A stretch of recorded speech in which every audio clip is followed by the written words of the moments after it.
I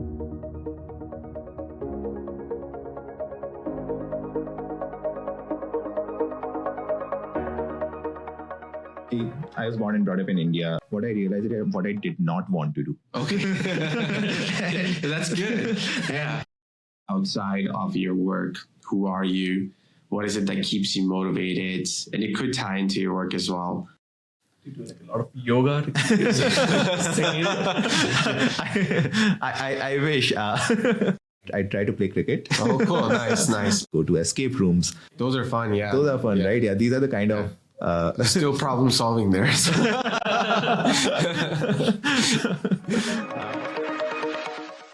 Welcome, Anmol.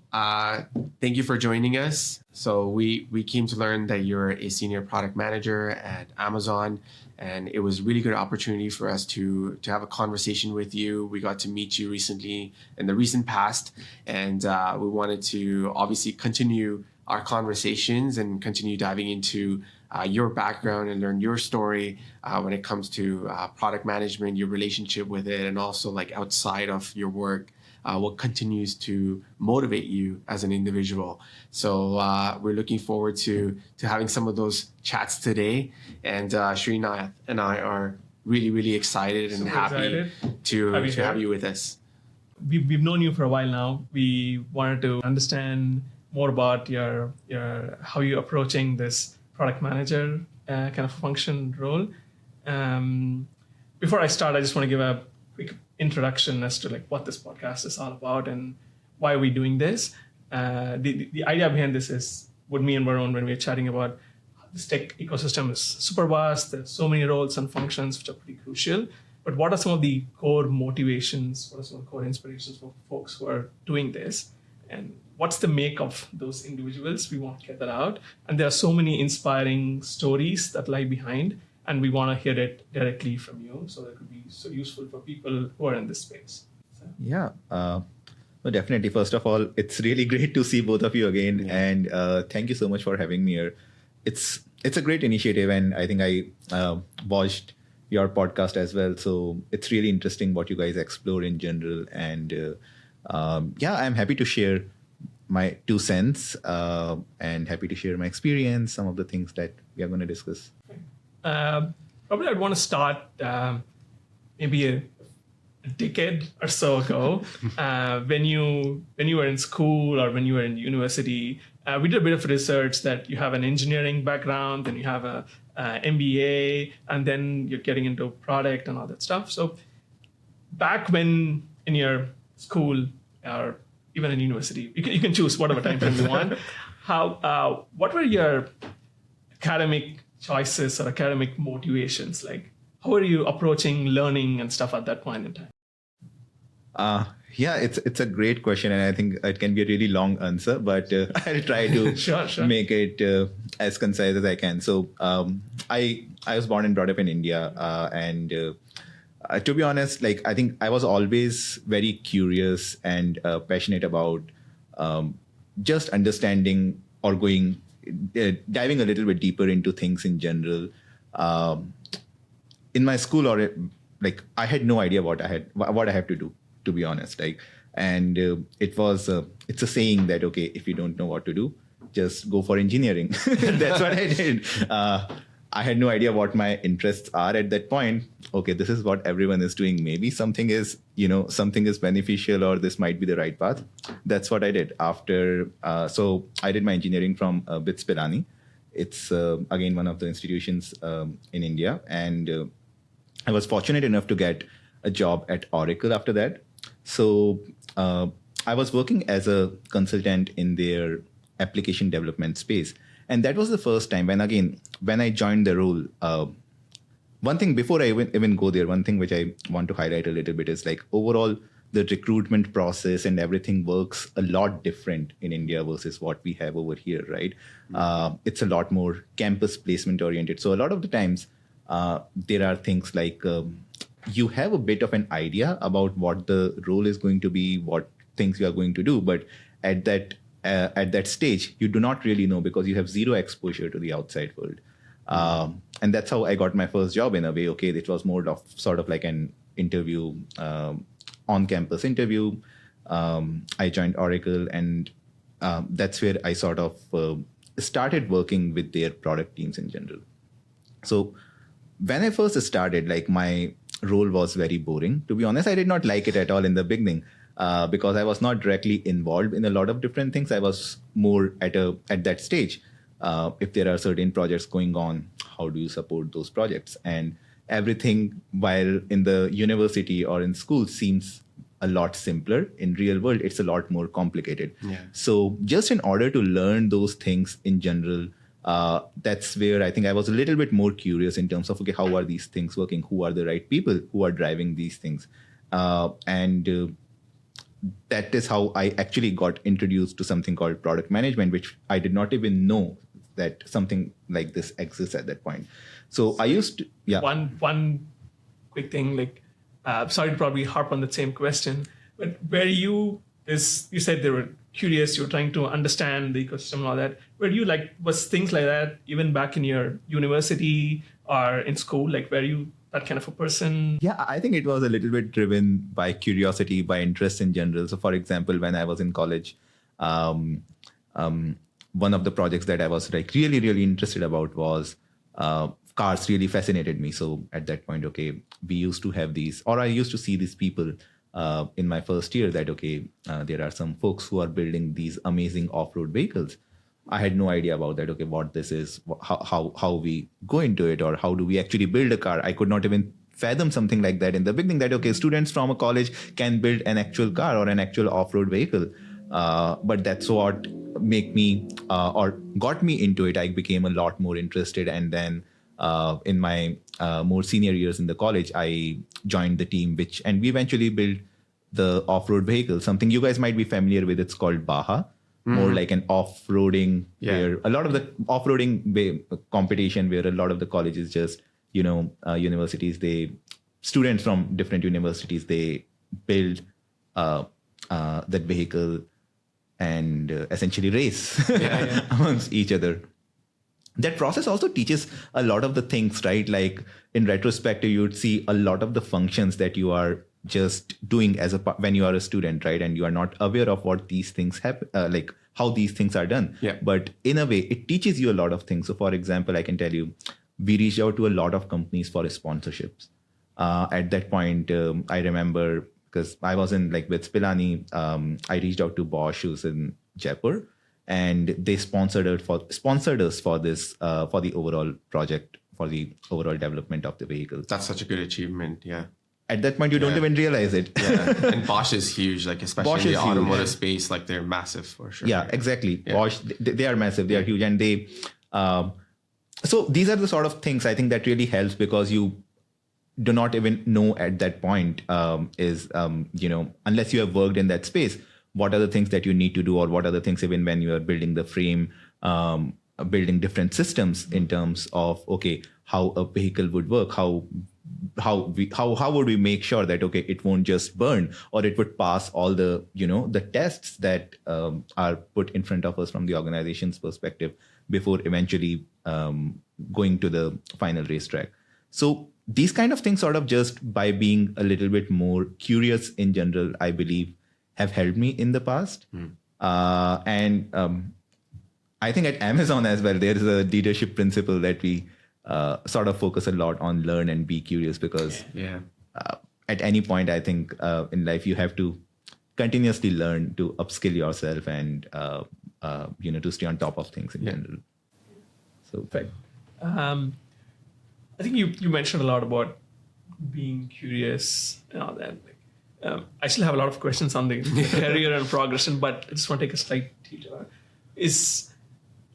I kind of figured that, okay, that's a key trait for someone who is probably building products or owning products, like being curious. Let's say if I think that, I don't think I'm that curious, but do you think I can become curious? Or do you think all humans are innately curious and it's there for everyone? Well, it might be just my personal opinion, but I feel to a certain extent, you might be curious about different things in general. And at times, even if you are not, if the key thing, especially if you're talking about in product management, is to make sure how you're solving customers' problems, right? So eventually, no matter whether you're curious or not, if you're able to synthesize information or synthesize what the feedback customers are providing you effectively, it will make you a stellar product manager in general. So that's in a nutshell, I don't believe that curiosity is necessary, but it's more like of a personal, I would say, trait in general, what different people.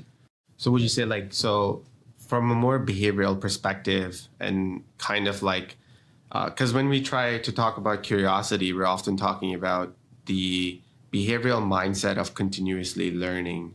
So as probably a term commonly would be used as a growth mindset, for example, right? So do you think growth mindset can be developed?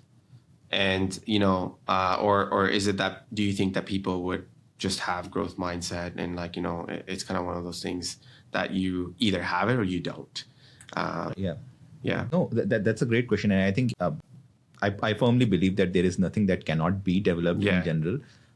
It's about having the right opportunity and the right area is what I believe. So for example, I was more like the Baha example that I provided you, right? I was a lot more interested in that area. That's why I became more curious. Yes. For example, I am, if someone says, and I'm not at all interested in coding as an example.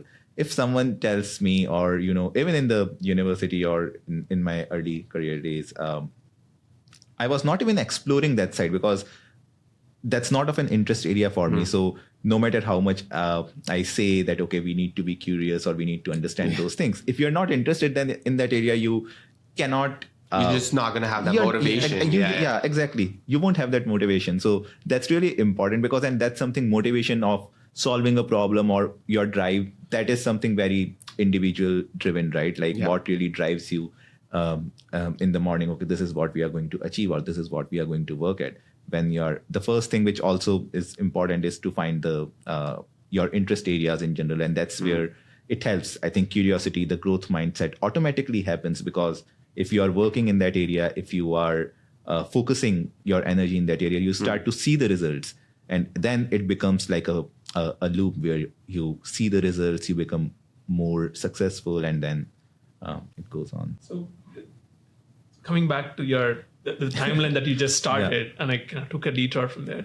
So you joined software development or support in that area, and you said you had this long conversation with your manager or a mentor in terms of, and that's what started your product journey from there. Could you elaborate a bit about that? How did that pan out? Yeah, sure. I think so. So when I joined Oracle, so actually in BITS we used to have this sort of an internship system, and it was a 6-month internship where and that was actually one of the more interesting things that I worked on because I was actually working on developing a small sample application that could be sold to other customers.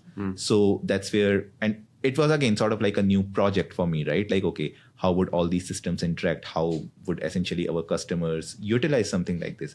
That was really interesting. And that was something I really enjoyed. And after the internship ended, after 1.5 months, I officially joined them as a full-time employee. Now, when I joined as a full-time employee, then you are giving more specific tasks, right? You have to support XYZ function. You have to support this,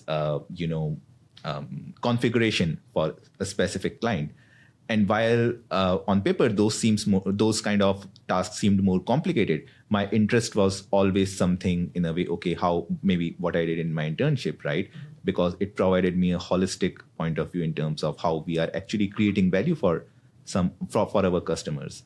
And this was the discussion that I had with my manager in general that, okay, I was probably a little bit more interested in the work that I did in my internship. How do I how do I replicate that here in this team?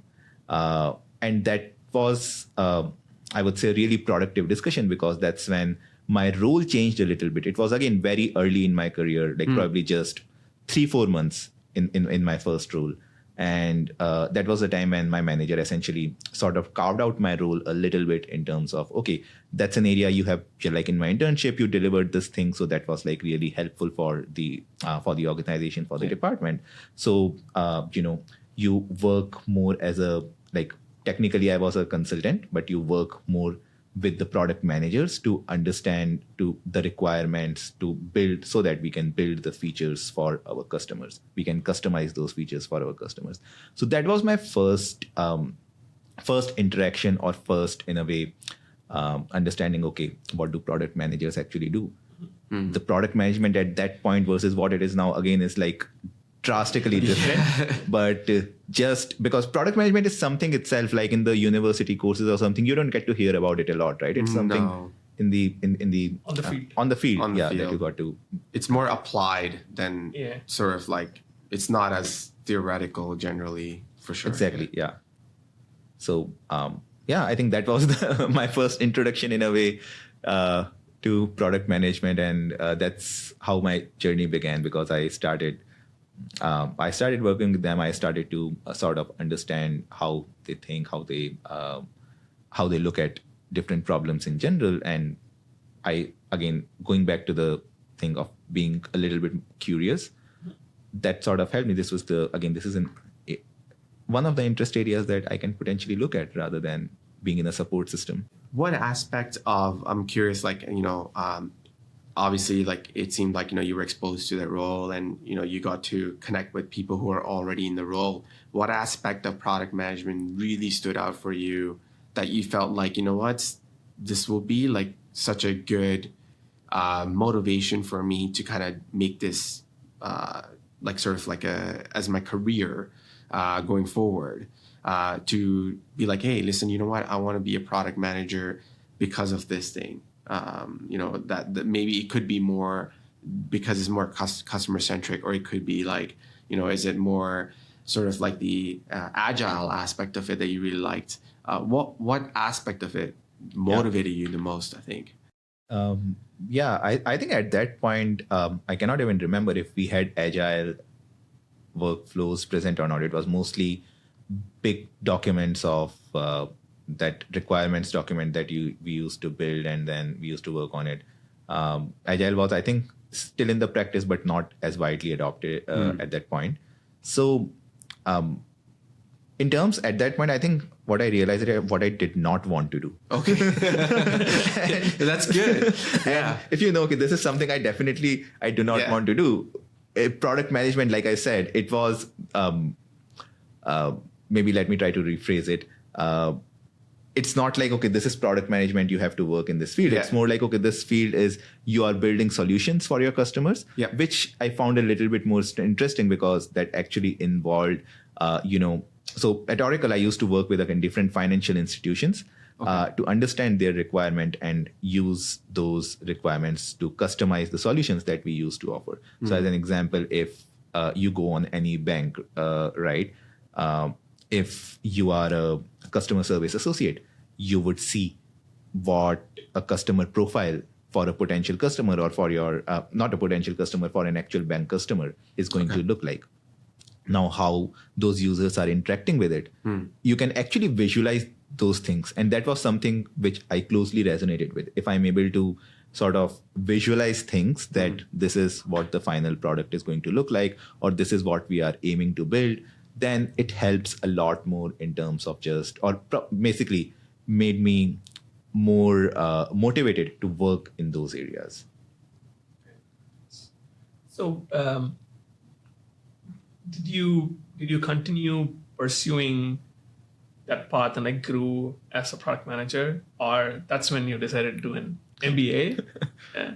Did my MBA, again, as I was exploring still a lot of the things, my initial, just from the perspective of interest area, I wanted to explore finance in general, like what, because I have been working with banks till that point. Yeah. So I wanted to explore that, okay, what are the opportunities that might happen? And that's where I focused my MBA more towards strategy and finance in general.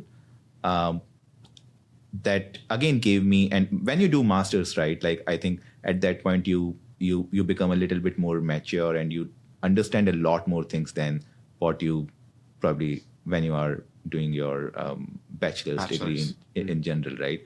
So during my master's, I think I was able to clearly understand a lot more things. Okay, these are my interest areas versus these are not. And that also eventually helped me that the work that I was doing, that's when I actually realized, oh, there is a specific product management field that has this huge, huge scope where I already have a bit of an experience, where I already, have, I understand a lot of the things, how people function in this area.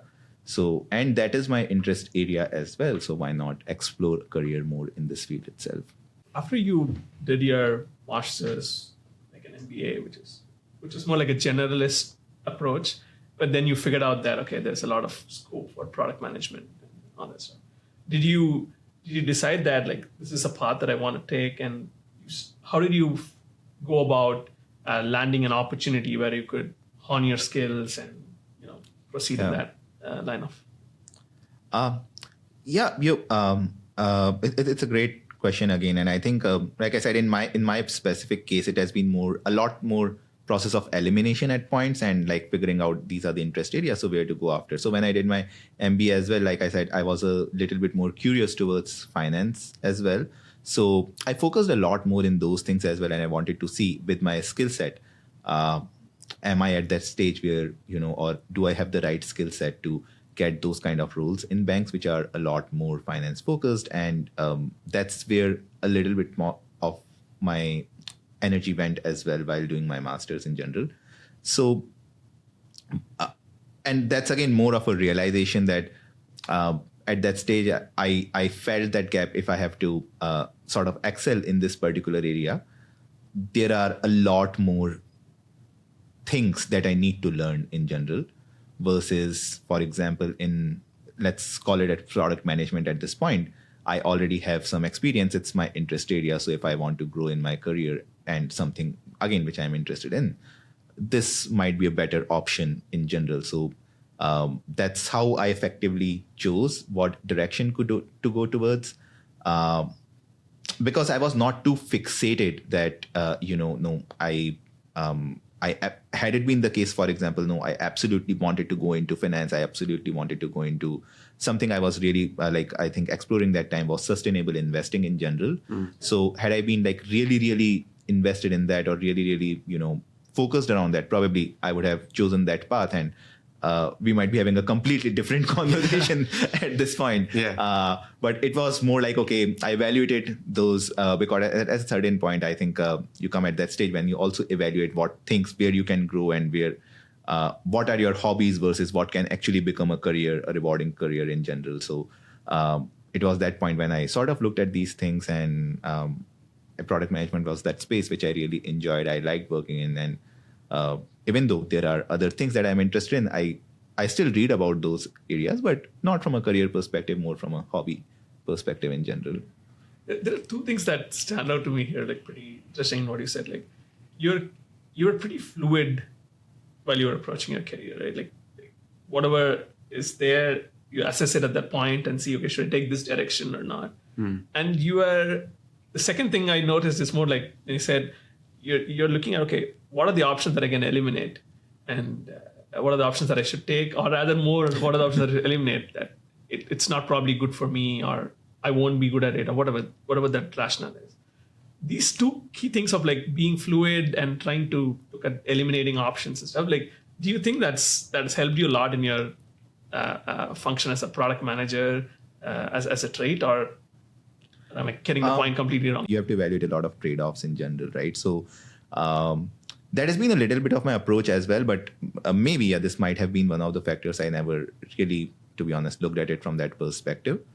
But I think it just kind of makes one person more analytical, where you're constantly analyzing, like, obviously in this case scenarios, and you're trying to kind of like assess what's the best thing for you.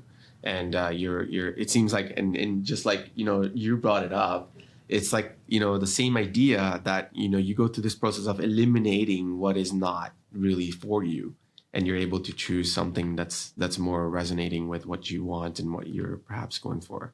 But yeah, like that's a very interesting thought for sure. Yeah, and that's, I think, very rightly put, because at every point, I think in general, each of us would have evaluated certain choices, right? Or where we, what we want to do, why we are going. Like any decision, even if, like, for example, from India, when I chose to come to Canada to do my master's, that was also an evaluation. Okay, if I go there, what kind of opportunities I might get versus if I do something in India, what are the kind of things that, so at some point, again, you evaluate those things. And then once you have, I'm sort of going back and forth with Amazon's principles at times, something what we call as one-way door, two-way door decisions. Okay. So there are things which you can change or which are easier to change, like two-way door decisions as an example, right? Which, okay, if something doesn't work out, you immediately, it's not a lot of investment. There is not a lot of opportunity cost involved. You can sort of experiment with it and then maybe, okay, this didn't work out, move to something else. There are certain decisions which are like more one-way door decisions, which are, okay, if you do this, then it would be very hard to come back from that, or it would be very hard to change something like this. So those things require a lot more, I would say, a lot more thinking. Okay. A lot more, evaluation in terms of the trade-offs or, where you want to be in general versus with two-way doors, it's more, those are more open to experimentations. One thing about I'm always interested in these transitions when people make, trying to understand their rationale and what's the difference that you see. Like you were in the product management kind of capacity in a bank, now is like in an e-commerce, digital, sorry, both are digital, but in e-commerce, retail, and a bank. Like how different it is from a product manager standpoint. I think so.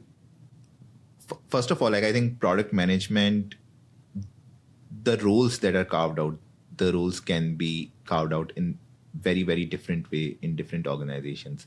So at times it's difficult to just say that, okay, as a product manager, these are the XYZ things that you need to work on, right?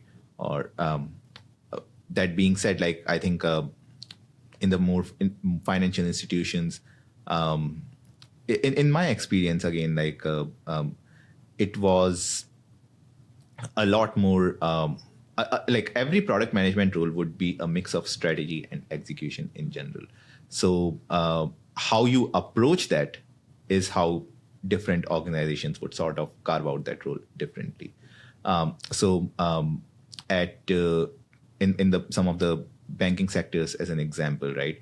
Those were a little bit more localized. So I would say a lot more control in terms of your teams who you are working with, because everyone would either be based out of Canada, as an example, or in the vicinity, and you would have most of the team sitting out here. Versus at Amazon, it's global in nature, so you would have a lot more distributed structure. You would have a lot more dependencies on global teams at point, and that's where a little bit of a different skill set.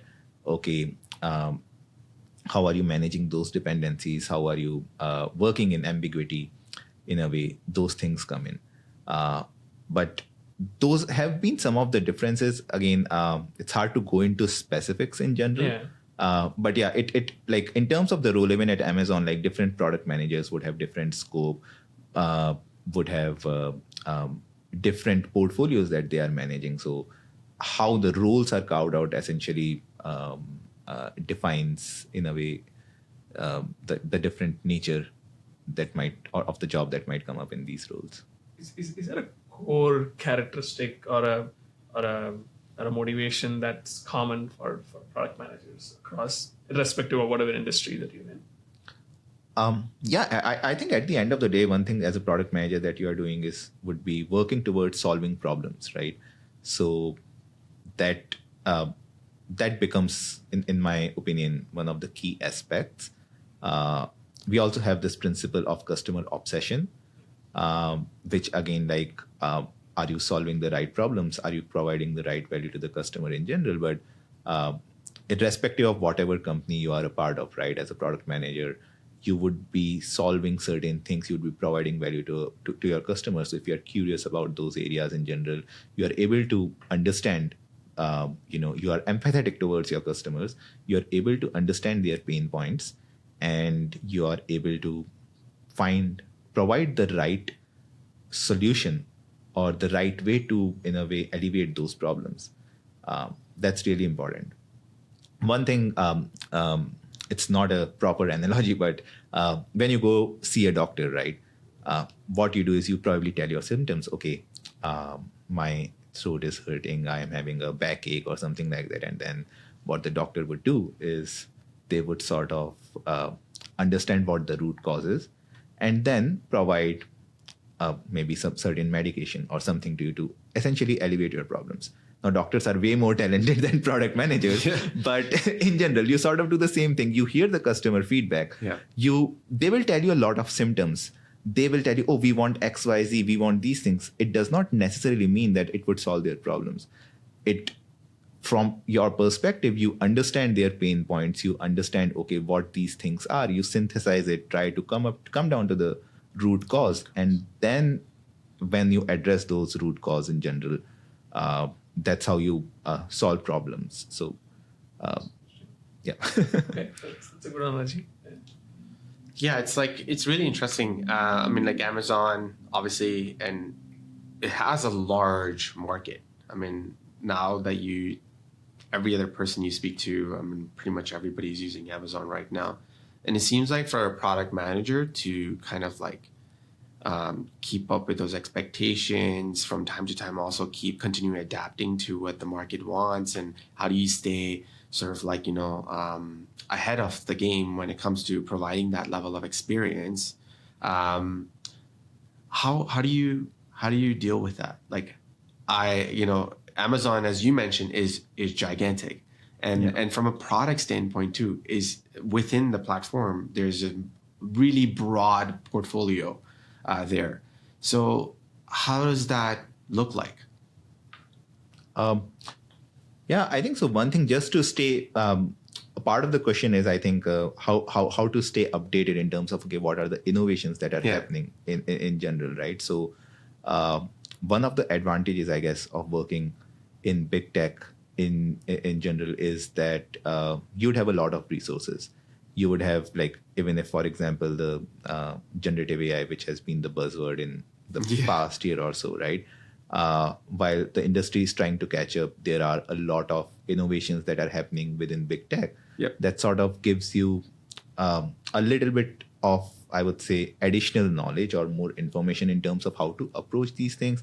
There are a lot of materials around it. Okay, how can we essentially use these things in our day-to-day lives in general? And another thing, again, which sort of comes with that is how these things, for example, if I take example of this generative AI, right? Like, how you are utilizing this to solve customer problems. At times, it becomes, or it can become, very challenging at times. Okay, do we really need to use it? Or can this be solved without it, right? So we don't need, like, that's sort of like a pitfall where people at times tend to go like, okay, now we have to use generative AI to solve our customer problems. You don't need to do that. Yeah. It's like riding the wave, and just because now everything is becoming AI doesn't necessarily mean that your business needs AI. Exactly. Is it solving that problem? Do your consumers need it? Is that going to create efficiency? So I think, like, you're like, I kind of get the direction there, is like you're constantly assessing those needs. Exactly. And not necessarily going for what's latest and the greatest, but really saying what's latest, but also greatest for the business more so. And with these things, right, again, the focus should always be on needs.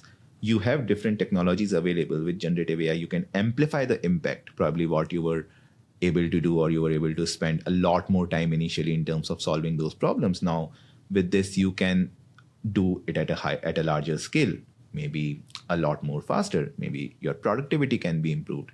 But it does not necessarily mean that, okay, if your problem is, if the problem that you're trying to solve, that can be solved in a very simple way, you need to use these tools.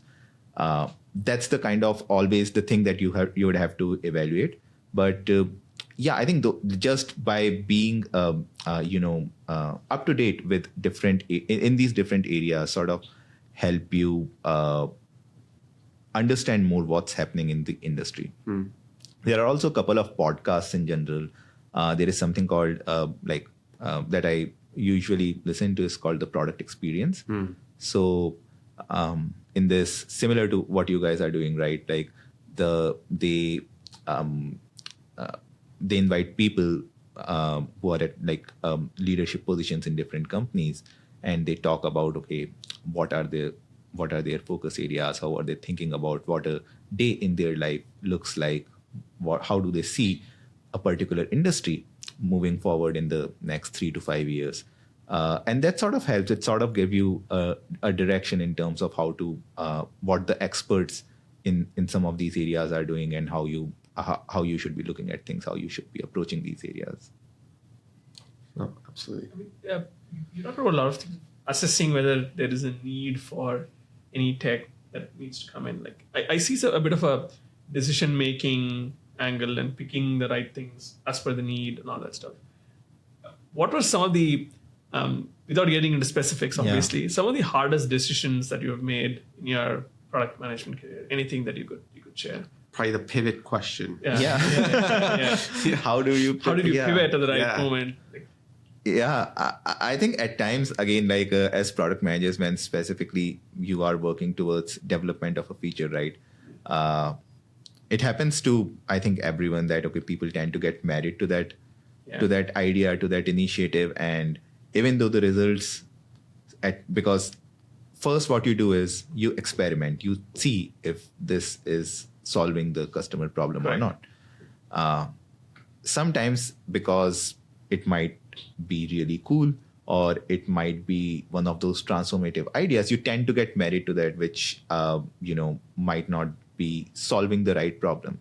So that's where, when you have to pivot from that, right, it is very difficult if you are the owner of that is specific initiatives in general. It is difficult to pivot from that, because you have invested a lot of time, you have invested, you are interested in it, as simply put, right? And when you see, okay, this is not really solving the problem, or this is not probably the right approach, it's hard to move from that aspect.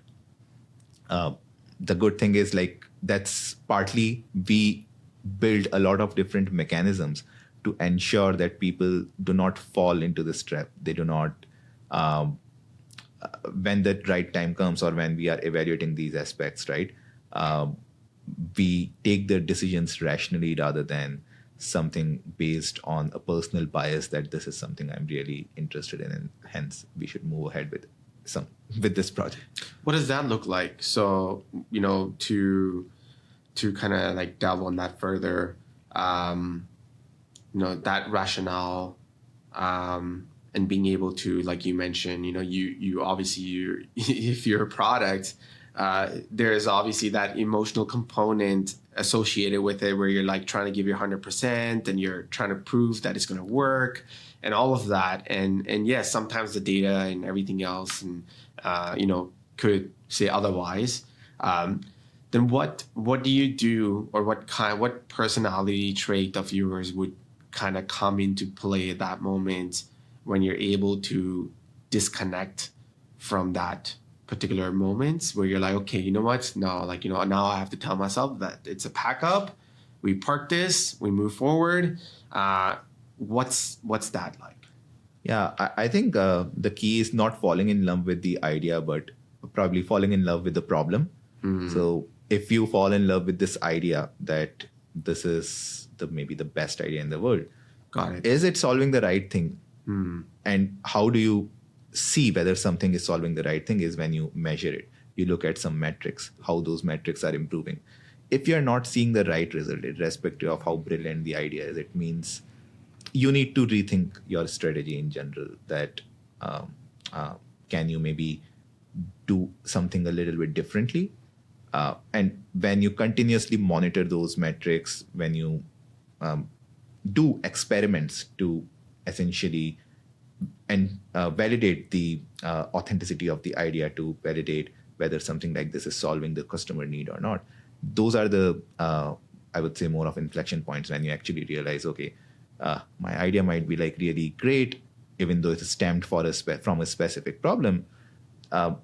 It might not be the right time to do this we might test is something again maybe in the future, or maybe it was a gap in terms of the evaluation, and we got the feedback from the customers. It's not solving the problem, and we need to pivot or change our strategy. So just making sure that, okay, we do not fall in love with the idea itself. That sort of helps. And in the beginning, I think it happened a lot to me in general as well, that, okay, you're working on a project, you become so passionate about it that you do not tend to see at times, okay, what's the best thing for the customers? But slowly then you start to look at it from a little bit different perspective, that, okay, it's at the end of the day, we need to solve the problem no matter what the idea is or what the approach is. So how do we solve that in the best way? Okay, so for me, there's when I was just starting with a few of the product managers that I work with, they have a lot of stakeholders, so many teams that they are involved the same thing, in. There's marketing, there's legal, there's whatnot. That means there's a lot of noise in your work. Like you're trying to go in one direction. They're doing their job too, but there's a lot of questions, a lot of people are answering. How do you keep your focus? What keeps you oriented towards what you need to deliver? How do you keep yourself on track? Because you're at the center of all of this. So like, how does that look like? The key to sort of manage these things in general is to stay a little bit organized. It's still like in product management, we talk it as, or we say it as, managing a backlog. So how you manage that backlog, how you prioritize those requests. People would be coming in with different requests in general, but that's where it becomes really important from a product manager's perspective. Okay, how are you prioritizing that? When you're working on specific projects, again, you would have multiple stakeholders with different motivations. So that's where like being a little bit empathetic to your stakeholders, understanding what their goals are and how you can tie your goals to their goals in general. So that also becomes key. As an example, like I think when you mentioned, okay, there are a lot of times you need to work with finance, with legal, with marketing. Each of these stakeholders would have a specific goal they are working towards. Legal might be bent on some of the things without which we cannot really launch. Marketing might have a specific budget that we cannot support beyond this. How do you propose something, or how do you build something that sort of takes into consideration what their goals are and align it with the project also becomes important. It's like marrying their motivations with your priorities. Yeah. Like, and building interpersonal relationships as well. I think it's one of those things which is not talked as widely, but having a good interpersonal relationship, a good connection with different teams would also help, because then someone would be willing to go an extra mile for you, right? And vice versa, versus being just very transactional. Yeah, makes sense. No, that's a good point. Is there effort that you put, or like, I don't know, I'm still looking for the right word for it, but is there an effort that you put from your side to keep everyone motivated on this vision of yours, which is basically like launching a new feature or like getting the product to the next stage? How do you keep everyone motivated on this vision? Your team, your stakeholders, everyone. Yeah, that's a great question. I think it depends in the different stages of product in general. Like if we are just evaluating or scoping out the opportunity in general, the motivation could be providing a holistic view of how big something like this could become, how important this is, or why now is the right time to address these problems. When you are more towards experimentation or like a product, determining the product market fit phase in that point, like sharing early results, providing that, because different stakeholders, again, they would not have that level of visibility as you who would be working as a product manager would have around the product. So at times, again, we might think, oh, this is something like, really basic. This is something that everyone would know about this thing, but that's not really the case in your meetings. Making sure that, okay, people are able to understand what we are working towards, and going back to my previous point, right? What their alignment, what their motivations are, how it ties back to their motivations, that sort of helps to earn trust in general from different stakeholders and move forward with any projects. Just want to understand like what's next. How does the future look like for you? What are you planning? How does Yeah, I think that's I don't know if I have a right answer for that yet, but what I definitely at this point I'm trying to do is learn as much or upskill myself as much as I can in terms of the generative AI and how it can be used, because I feel this is going to be a major game changer? game changer, in the coming years. So being like upskilling yourself, I think that's that always helps, and no matter where you are, what point you are in your career, you would need to upskill yourself. So yeah, let's see how it goes. Yeah, no, appreciate that. You know, it was so nice to have you with us and to learn a lot about, your past, as well as, what really drove the motivation to not only be here, like to come to Canada, but also like to be here, be a part of like different types of organizations. But then, we were able to crack that code that what really motivates you, pushes you constantly, driven with the idea that you're problem solving it most of the time. And that's something that's always there in the back of your mind, and then you're trying to push for. But again, we're really, really happy that you were able to come and join us this podcast, and we really appreciate your time, and thank you for joining us. Thanks so much, Tony. Thank you so much for having me here. It was really great and really nice to see you guys again.